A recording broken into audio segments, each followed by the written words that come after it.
Crystallization. Crystallization is defined as a highly specific method which is used to convert a liquid into solids by using evaporation, cooling, or precipitation method is known as crystallization.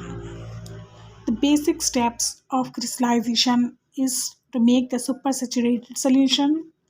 The solution is heated to evaporate the most of the solvent, and the initiation of the crystal growth by cooling and complete the growth of crystals in mother liquor and then filter it up. Step 1, पहला step है saturated solution form करना। ये solution है जिसमें solvent हमें नज़र आ रहा है और सोल्यूट जो है वो इम्प्योर सॉलिड है। हमने इसको डिज़ोल्व कर दिया। The impure solid is dissolve in a solvent. ये सोल्यूशन हमें एवपोरेट करना है। एवपोरेटिंग बेसिन में रख के नीचे हीट देंगे। The solution is heated to evaporate most of the solvent. The hot solution is allowed to cool and the solid appears as the pure crystals.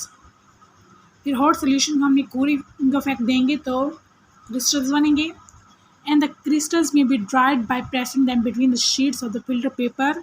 Crystals को हम ड्राई करेंगे इस फिल्टर पेपर शीट्स के दरमियान press करके। Methods of crystallization. Crystallisation के कई methods हैं। उनमें पहला मेथड जैसे कि एवापोरेशन है, दूसरा मेथड कूलिंग इफेक्ट है और तीसरा है प्रेसिपिटेशन। एवापोरेशन में हम किसी भी सोल्यूशन को हीट देंगे और पानी वेपर्स बन के उड़ जाएगा तो बाकी क्रिस्टल्स बन जाएंगे। In this method the temperature of the liquid rise and liquid evaporate, so finally we get the solid crystals of the compounds. Cooling effect एक सिलेक्टिव मेथड है। जब जो सैंपल होता है, सोल्यूशन होता है, वो हीट सेंसिटिव होता है तो हम कूलिंग के ज़रिए क्रिस्टल्स बना सकते हैं। इसलिए पहले सुपर सैचुरेटेड सोल्यूशन बनाना है, उसको कूल करना है और क्रिस्टल्स बना लेने हैं। Super saturated solution is cool and then by filtration of solution crystals can be obtained on filter paper. It is very selective method for heat sensitive materials. The cooling method is divided into two subclasses. एक slow cooling, दूसरा rapid cooling. Slow cooling से large size crystals obtain होंगे जबकि rapid cooling से small size crystals obtain होंगे। Large size crystals can be obtain bye slow cooling and small size crystals can be obtain bye rapid cooling.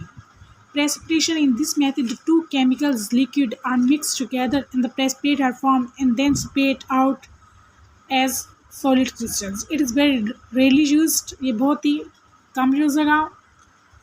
It is rarely used method of crystallization. Factors affecting crystallization. Crystallization पर temperature, cooling rate, precipitation rate, nature of solvent, nature of substance, rate of growth of crystals और impurities affect करेंगे। Pharmaceutical application of crystallisation. It is important purification process use in pharmaceutical industry to get pure solid drugs. यानी हम इसे pure solid drugs obtain कर सकते हैं इनके crystals बना के, जैसे कि insulin sulphur estate is purified by crystallisation and penicillin G is solidified by this process. Crystallisation process is used to get proteinaceous drugs in solid form. Crystallisation process के ज़रिए हम प्रोटीनेशियस ड्रग्स सॉलिड फॉर्म में obtain कर सकते हैं उनके crystals बनाकर। insolubility of drug is enhanced by crystallization, and it is very simple and less time consuming method to get extremely pure drugs.